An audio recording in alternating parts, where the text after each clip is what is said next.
आज बलांगीर जिला पाटणार इष्टदेवी मां पाटणेश्वरी मंदिर प्रतिष्ठा को पूरा 150 वर्ष एथिपाई पाटणेश्वरी मंदिर में स्वतंत्र होमयज्ञ अनुष्ठित होइछे।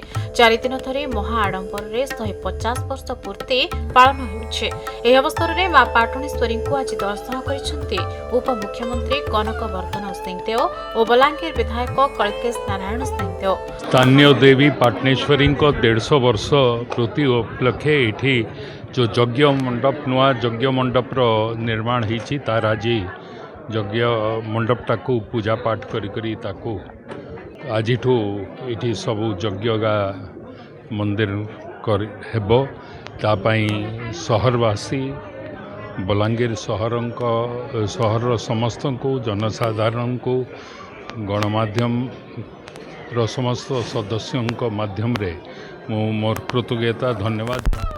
मां को दर्शन सह होमकुंड में बसिथिले दुई भाई कनकवर्धन सिंहदेव और कलिकेश नारायण सिंहदेव।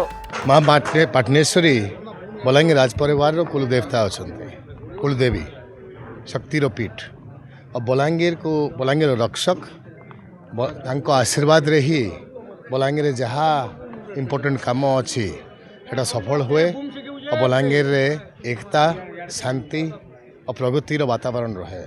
तेणु ये 150 वर्ष पूर्ववर्ती मु प्रथम थर माँ पाटणेश्वरी आशीर्वाद कामना करी कि बलांगीरवासी उपरे आशीर्वाद थाऊ आगामी वर्षटा कुशल मंगल जाऊ प्रगतिर हिसाब से जाऊ और माँ पाटणेश्वरी भाया आम जितकी पीठ अच्छा माँ पाटणेश्वरी मंदिर हो समलेश्वरी मंदिर हो गोपालजी मंदिर हो ना कि आमर विभिन्न धार्मिक संस्था माने अच्छा चर्च मस्जिद हो अतीत सरकार नवीन पट्टनायक सरकार समय ये सबू संस्था मान को आम पैसा आनी अनेक प्रकार विकासटा होती कौशल कलामंडल पैसा आनिक विकास कराइला आशा करुछु से विकास धाराटा आमर जो परिचय अच्छी माँ पाटणेश्वरी माँ समलेश्वरी से नुआ सरकार ता उपरे चिंता करिबो विकास धारा बढ़ाइबो। बलांगीर गुप्तेश्वर पृष्टि रिपोर्ट खबर ओडिशा।